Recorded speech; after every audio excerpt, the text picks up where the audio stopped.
예수 그리스도로부터 은혜와 평강이 함께 하시기를 축원합니다. 오늘은 골로새서 3장 15절 말씀을 봉독하겠습니다. 그리스도의 평강이 너희의 마음을 주장하게 하라. 너희는 평강을 위하여 한 몸으로 부르심을 받았나니 너희는 또한 감사하는 자가 되라 라고 하는 말씀을 가지고 감사하는 자가 되라 라고 하는 주제로 말씀드리려고 하는 것입니다. 아초라고 하는 사람이 행복의 비결이라 그런 책을 썼습니다.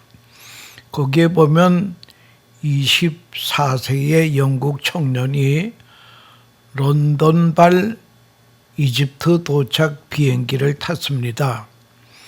비행기 안에서 휴대전화를 꺼내서 게임을 합니다. 승무원이 비행기 안에서는 휴대전화 끄세요. 통신 시스템에 지장이 있기 때문입니다. 기내에서는 휴대전화하는 것을 금지하고 있습니다. 그런데도 이런 권고를 했지만은 막무가내였다. 휴대폰을 끄질 않아요. 결국은 체포가 되어서 4개월 징역 선고를 받았다고 하는 이야기입니다.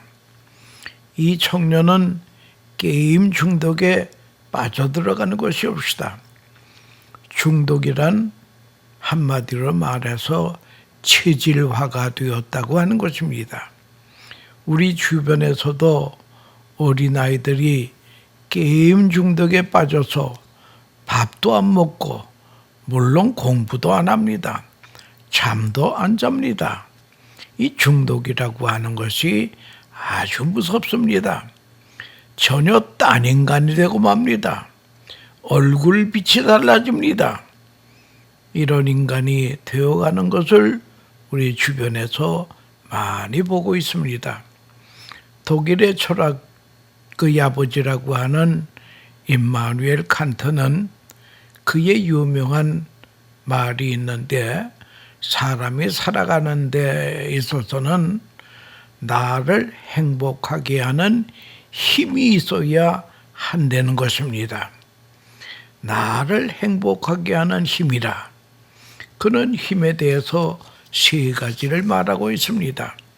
첫째는 해야 할 일이 있어야 합니다. 내가 꼭 해야 할 일이 있어야 된다는 것입니다. 그 일에 보람을 느껴야 됩니다. 이 일을 하다가 이대로 죽어도 좋다 하는 일감이 있어야 된다는 거예요. 이런 일을 하고 사는 사람에게 힘이 생기고 행복자가 된다라고 하는 것입니다. 두 번째는 사랑하는 사람이 있어야 합니다. 나를 사랑할 사람이 아니라 내가 사랑할 사람이 있어야 된다는 거예요. 상대를 사랑해서 내 정성을 쏟을 수 있다면 그 사람은 살만한 사람이라고 하는 것입니다. 어느 목사님의 사모님이 동료 목사님에게 하는 말이 만나자마자 아직 안 죽었습니다. 아직 안 죽었다는 거예요. 이게 무슨 말인가 하면은 남편 목사님이 교통사고로 13년째 식물인간이라는 거예요. 세수를 시켜도 모르고 음식을 입에 넣어줘도 모르고 이렇게 하길 13년의 세월이 흘렸다는 거예요. 얼마나 힘들면 그런 말을 하겠습니까? 그런데 1년 후에 다시 목사님을 만났습니다.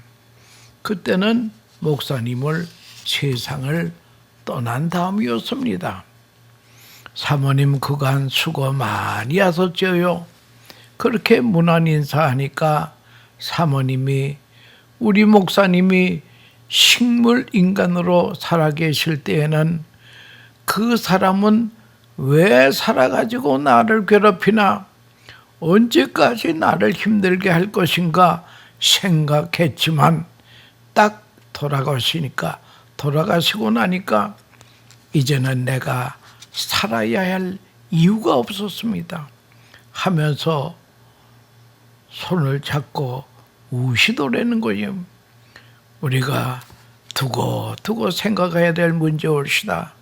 내가 사랑할 대상이 없으면 내가 살아야 할 이유가 없다는 거예요. 이 말이 중요하다고 하는 것입니다. 사람이란 사랑을 받는 데 신경을 쓰는데 사실은 사랑의 대상을 위해서 신경을 써야 된다는 거예요. 그래야 행복한 사람이 된다는 거예요. 사랑의 대상이 있어야 합니다. 이런 사람이 살만한 사람입니다. 세 번째는 소망의 문제올시다. 소망이 없는 인내는 지옥입니다. 소망은 약속입니다. 약속이 없는 소망은 거품이라는 거예요. 약속과 소망이 있을 때에 나의 삶은 의미가 있습니다. 미래를 향한 확실한 약속을 바라보고 사는 삶이 행복한 사람이라고 하는 것입니다. 오늘 본문은 아주 특별한 말씀이 올시다. 감사하는 자가 되라. 이 말을 헬라 말로 유카레스토이라고 말합니다. 유카레스란 감사이고 토이는 사람이라는 말이에요. 감사하는 사람이라고 하는 것입니다. 감사라는 말이 아니고 감사하는 사람이 되려는 거예요. 감사는 환경 문제가 아닙니다. 이것은 존재의 문제라고 하는 것입니다. 얻으면 감사하고 잃으면 불만하는 것 아닙니다. 감사는 인격이요 성품이요 존재올시다. 이 말은 어렵습니다. 그래서 반대로 말하면 이해하기가 참 쉽습니다. 감사의 반대말은 원망이 올시다. 원망하는 사람은 구제불능이에요. 원망하는 사람은 어떤 환경에서도 원망합니다. 원망, 불평이 체질의 사람은 주면 주는 대로 받으면 받은 대로 원망합니다. 이것은 환경과 상관이 없습니다. 본질적으로 원망 체질이 있다는 거예요. 고린도전서 10장에 보면 사도 바울이 이스라엘 백성들의 역사를 말하면서 우리 조상들이 출애굽할 때에 홍해를 육지같이 건너고 엄청난 기적과 은혜를 체험했습니다. 그러나 조금만 어려우면 원망을 노래처럼 불렀다는 거예요. 성경은 원망하다가 죽었느니라. 이스라엘이 출애굽을 했지만 광야에서 죽은 이유는 그 사인이 무엇인가 하면은 원망하다가 죽었다고 그러는 거예요. 그러므로 너희는 원망하지 말라. 그들은 물이 없다고 원망했습니다. 만나는 박식한 음식이라고 원망했습니다. 고기가 먹고 싶어서 원망했습니다. 심지어 부추가 먹고 싶어 원망했습니다. 정력이 떨어진다고 원망했습니다. 원망 체질은 구제불능이라고 하는 것을 알아야 될 것입니다. 이 원망 체질의 반대가 감사 체질이래요. 범사에 감사하는 것입니다. 감사하는 자가 되라. 감사는 환경 문제가 아닙니다. 존재의 문제라고 하는 것을 이걸 우리가 깨닫고 살아야 된다는 거예요. 사도 바울은 감사하는 자의 대표이시다. 대표입니다. 데살로니가전서 5장 16절에서 18절의 말씀은 여러분들이 다 잘 아시는 하나님의 말씀입니다. 항상 기뻐하라. 쉬지 말고 기도하라. 범사에 감사하라. 이것이 그리스도 예수 안에서 너희를 향하신 하나님의 뜻이니라 말씀했습니다. 하나님의 뜻이 다른 거 아니에요. 항상 기도하고 쉬지 말고 기도하고 늘 감사하고 늘 즐거워하는 것이, 이게 바로 하나님께서 자녀들을 향한 하나님의 뜻이라고 하는 것을 알아야 될 것입니다. 감사하는 자, 기도하는 자, 즐거워하는 자가 되라고 하는 것입니다. 사도 바울은 옛날을 감사합니다. 그는 어머니 태로부터 나를 택정하신 하나님이 나를 이방인의 사도로 세우시고 자기는 태어난 것부터 감사합니다. 원망자는 태어난 것부터 불평합니다. 나는 왜 이런 흙수저 집에 태어났나? 사람은 이 집에 태어난 것부터 감사해야 된다는 거예요. 어머니 태에서 난 것을 감사해야, 자녀 된 것을 감사하는 데서부터 출발해야 한다라고 하는 것입니다. 사도 바울은 어머니의 태로부터 이방인의 사도로 택정함을 받아 이걸 감사하는 거예요. 과거에 주신 은혜, 태어나기 전부터 주신 은혜를 감사하는 것입니다. 아무도 모르고 유치할 때에 받은 은혜를 감사하라는 것입니다. 선택적인 은혜를 감사합니다. 로마서 7장 24절에서 25절에 보면 오라 나는 공고한 사람이로다. 이 사망의 몸에서 누가 나를 건져내랴. 우리 주 예수 그리스도로 말미암아 하나님께 감사하리로다. 그런즉 내 자신은 마음으로는 하나님의 법을, 육신으로는 죄의 법을 섬기노라. 여기 곤고한 사람이라고 하는 것은 카라이프로스인데 구제불능의 사람이라는 거예요. 원하는 선은 행하지 못하고 원치 않는 죄만 짓는 구제불능의 불쌍한 사람이라는 거예요. 그럼에도 불구하고 하나님의 은혜가 내게 임하여 내가 존재한다라고 하는 것입니다. 내가 얼마나 비참한 존재를 알 때에 절대적인 은혜에 대한 감사가 있다라고 하는 것입니다. 그러는가 하면 현재의 행하는 일에 대하여서 감사합니다. 그는 내가 당한 일이 복음의 진보가 된 것을 알기를 바라노라. 말씀은 사도 바울이 복음을 전하다가 옥에 갇히기도 하고 매에 맞기도 하고 돌탕에 맞아 죽을 뻔하다 산 그런 일도 있습니다. 배를 타고 가다 배에 파손을 당하게 됩니다. 이런저런 고생 많이 했습니다. 그러나 이 당한 모든 일이 도리어 복음의 진보가 된 것을 알기를 원하노라 했습니다. 그 고생 때문에 복음이 확장되고 더 많이 전해지고 되었다고 하는 것입니다. 그래서 사도 바울은 로마서 8장 28절에 하나님을 사랑하는 자, 곧 그 뜻대로 부르심을 입은 자들에게는 모든 것이 합력하여 선을 이루는 것이라. 버릴 것이 없다는 거예요. 이렇게 생각하는 사람이 바로 감사라고 하는 것입니다. 감사자이라고 하는 것입니다. 미래에 대해서도 감사합니다. 소망과 약속은 다르습니다. 소망은 내일의 것입니다. 약속을 바라봅니다. 하나님의 약속에 근거를 둔 진짜 소망이 있습니다. 영원한 약속을 소망하는 자가 복된 자이라고 하는 것입니다. 주님의 재림은 약속하였습니다. 우리는 그 약속을 지금 기다리고 소망하고 있다라고 하는 것입니다. 그러니까 영원한 약속을 소망하는 자가 복된 자라고 하는 것입니다.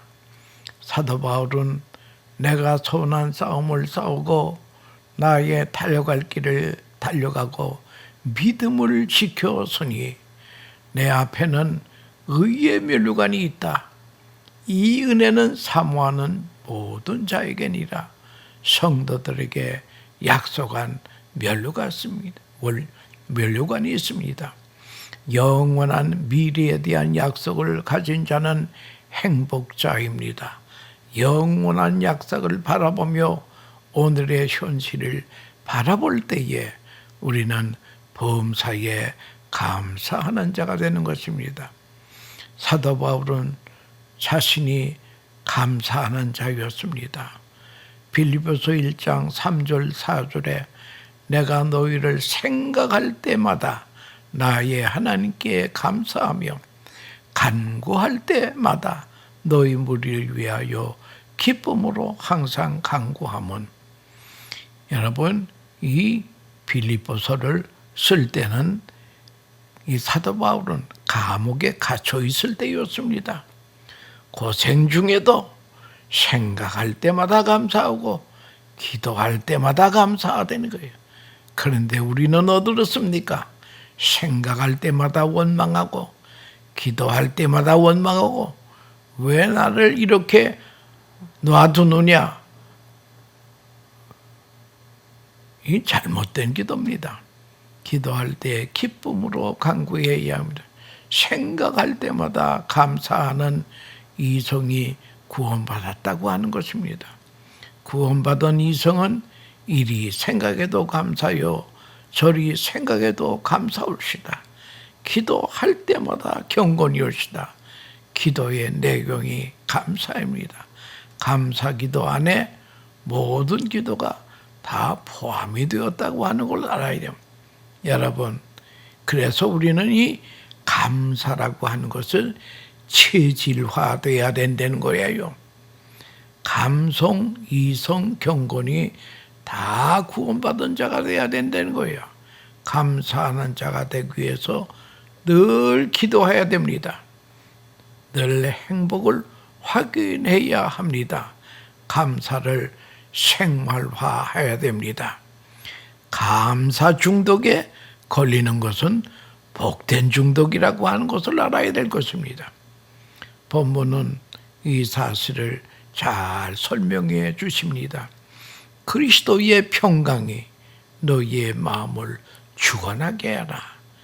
게임이나 질투, 절망이 나를 주관하게 하는 것이 아닙니다. 그리스도의 평강이 내 마음을 주관해야 한다는 것입니다. 예수님은 나의 평안을 너희에게 주노라. 십자가 지식이 불과 몇 시간 전에 하신 말씀입니다. 주님이 주시는 평안은 세상이 주는 평안과 다르다고 하는 것입니다. 십자가를 앞에 두고 마음에 있는 거룩한 평강이 올시다. 돈과 세상, 정욕이 아니고 그리스도의 평강이 너희를 주관하게 하라. 그리고 그리스도의 말씀이 너희 속에 있게 하라.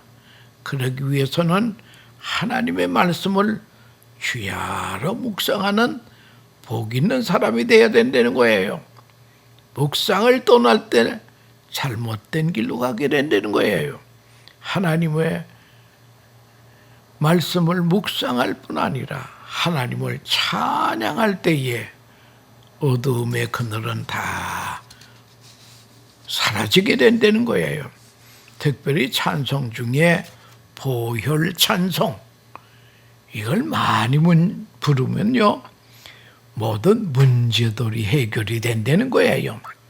저는 가끔 옛날 우리 어머니가 부엌에서 방에서 일하시면서 부르시던 찬송이 생각이 납니다. 나 위하여 십자가에 중한 고통 받았사. 대신 죽은 주님을 찬송하더라는 거예요. 그 찬송 소리가 귀에 지금도 쟁쟁하다고 하는 것입니다.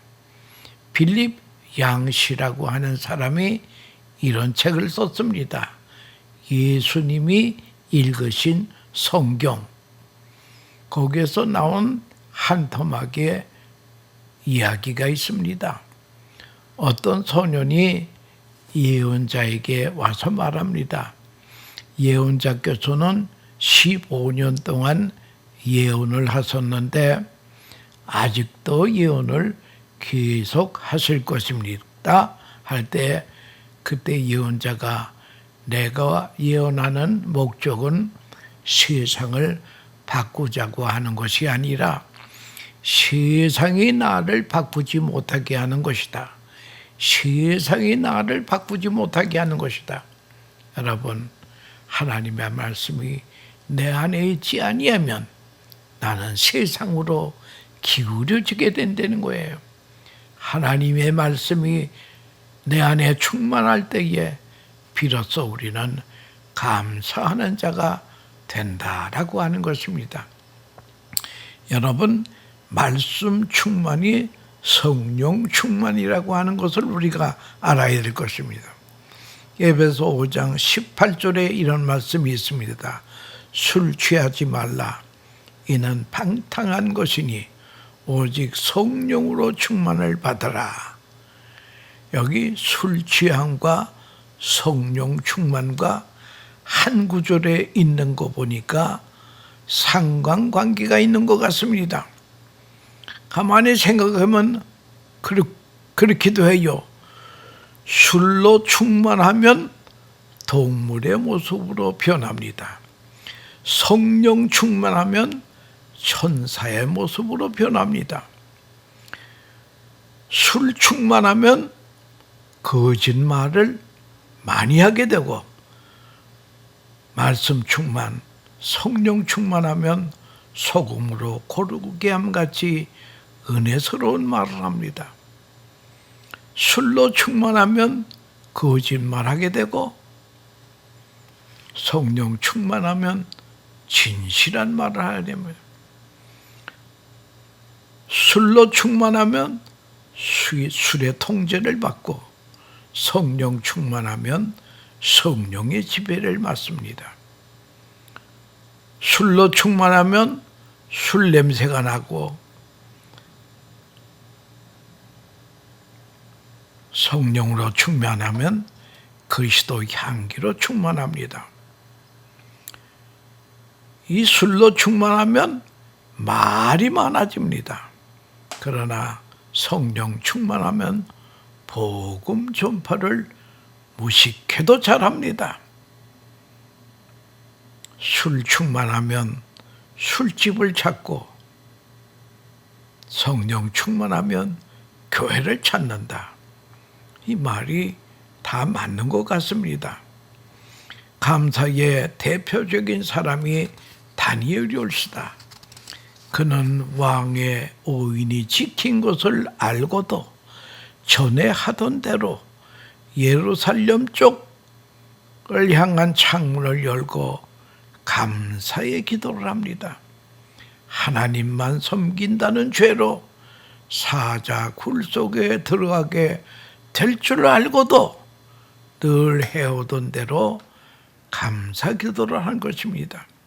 여러분, 어려운 가운데도 감사한 다니엘에게 사자 굴 속에 구원함을 받게 해줬습니다.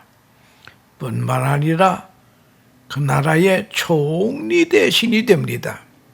여러분, 물은 낮은 곳으로 흐르듯이 복과 은혜는 감사할 줄 아는 사람에게로 흘러간다라고 하는 말을 우리는 잊어서는 안 됩니다.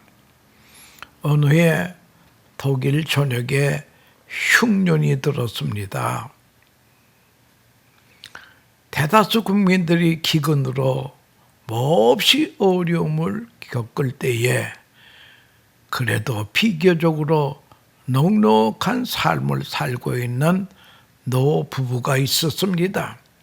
이 노부부는 어느 날 동네 공터에서 놀고 있는 제대로 먹지도 못해서 몹시 몸이 바싹 마른 아이들에게 빵을 만들어 주어야겠다고 생각했습니다. 그들은 그 집에 가서 빵을 여러 개 구운 뒤에 그것을 공터로 가지고 나와서 배고픈 아이들에게 나누어 줬습니다. 이 바구니에는 너희들 한 사람이 한 개씩만 얻을 수 있는 빵이 들어있단다. 모두 한 개씩만 가져가거라. 내일 오면 또 빵을 주마. 할아버지 말이 끝나기도 전에 무섭게 아이들은 서로 큰 빵을 가지겠다고 달려 들어와 한 개씩 움켜쥐고는 집으로 돌아갔습니다. 다음 날도 마찬가지였습니다. 그런데 모두가 빵을 가져간 뒤에 항상 맨 마지막에 남아서 제일 작은 빵을 집어드는 소녀가 있었습니다. 그 아이의 이름이 크레첸이었습니다. 소녀는 언제나 가장 작은 빵이 자신의 차지가 되었지만 집으로 돌아가기 전에 노부부에게 감사합니다. 감사히 먹겠습니다. 꼭 인사를 잊지 않았다고 하는 것입니다. 부부는 그런 크레첸을 매우 기특하게 생각했습니다. 그러던 어느 날이었습니다. 그날도 노부부가 나누어준 빵을 받아들고 다들 가는데 크레첸은 맨 마중에 제일 작은 빵을 가지고 동생과 함께 나누어 먹기 위해서 집으로 가려고 하면서 그날도 할아버지 할머니 감사합니다 하고 집으로 돌아가서 동생하고 그 빵을 나누어 먹는데 깜짝 놀랐습니다. 그 빵 안에는 은화 6잎이 발견되었습니다. 크레첸은 깜짝 놀라 얼른 은화를 가지고 노부부에게 달려갔습니다. 그러나 할아버지는 숨을 헐떡이며 달려오는 크레첸을 향하여 빙긋하게 웃으며 말했습니다. 그 은화는 감사할 줄 아는 착한 사람에게 주기 위해 제일 작은 빵을 만들 때에 넣은 것이란다. 크레첸아, 네게 주는 선물이다. 할아버지는 크레첸의 머리를 가만히 쓰다듬어 주었습니다. 여러분, 감사하는 자에게 하나님이 복을 주신다고 하는 것입니다. 그래서 옛날 영국의 스폴존 목사님이 이런 말을 했습니다. 별빛에 감사하는 자에게는 달빛을 주시고 달빛에 감사하는 자에게는 태양빛을 주신다. 여러분, 감사는 받은 은혜에 대한 액티베이트라고 하는 것을 알아야 될 것입니다. 미국에 오니까 액티베이트라고 하는 일을 많이 하게 되더라고요. 가령 은행으로부터 크레딧 카드가 왔습니다. 카드를 사용하기 전에 반드시 액티베이트를 하려는 거예요. 액티베이트를 안 하면 카드는 무용지물이 올시다. 액티베이트가 딱 되면 그 다음에는 그 카드로 어떤 물건이든지 살 수 있다라고 하는 것입니다. 여러분, 감사는 받은 복에 대한 액티베이터시다. 여러분 복을 받았습니까? 감사할 때 그 복이 된다는 거예요. 감사하지 아니하면 그 복은 복이 아니라고 하는 그런 말이 되겠다고 하는 그런 것입니다. 여러분, 우리는 종은 울릴 때까지 종이 아니며 사랑은 사랑할 때까지 사랑이 아닙니다. 그리고 복은 감사할 때까지 그것이 복이 아니라고 하는 것입니다. 돈 벌어놓고 감사하지 아니하면 그 돈은 내 것이 아니라고 하는 것을 알아야 될 것입니다. 우리는 하나님께 감사하고 부모님께 감사해야 됩니다. 그래야 자식은 자식이라고 하는 것입니다. 남편을 아내를 보면서 감사하는 말을 가질 때에 하늘이 내리는 보화가 있다라고 하는 것입니다. 내가 살고 있는 이 땅이 소중하다고 감사할 때에 내 조국이 된다라고 하는 것을 알아야 될 것입니다. 감사하는 자가 되기 위해서는 마음에 말씀을 담아야 된다는 거예요. 이성을 말씀으로 정복해야 된다라고 하는 것을 알아야 될 것입니다. 두 번째는 약속의 소망으로 충만해야 된다는 거예요. 세 번째는 믿음으로 하나님을 높이고 위대하심을 찬양해야 된대요. 그러면 어두운 그림자는 사라지고 감사하는 자가 된다라고 하는 것입니다. 오늘 본문 골로새서 3장 15절에 그리스도의 평강이 너희의 마음을 주장하게 하라. 너희는 평강을 위하여 한 몸으로 부르심을 받았나니 너희는 또한 감사하는 자가 되라. 감사하는 자에게는 하나님의 평강의 복을 주십니다. 평강이라고 하는 것이 헬라 말로 히브리 말로 샬롬이라고 하는 것입니다. 샬롬은 모든 복을 하나로 농축하면 그게 샬롬이라고 하는 것을 알아요. 감사하는 자에게 종합적인 은혜를 주신다라고 하는 것은 우리가 생각하면서 우리가 성령님의 도움을 구합시다. 성령 하나님, 오늘도 감사하는 하루가 되게 해주시오. 감사하는 자가 되게 해주세요 하고 기도하고 하루를 출발하는 복된 하나님의 백성들 되시기를 축원합니다. 감사합니다.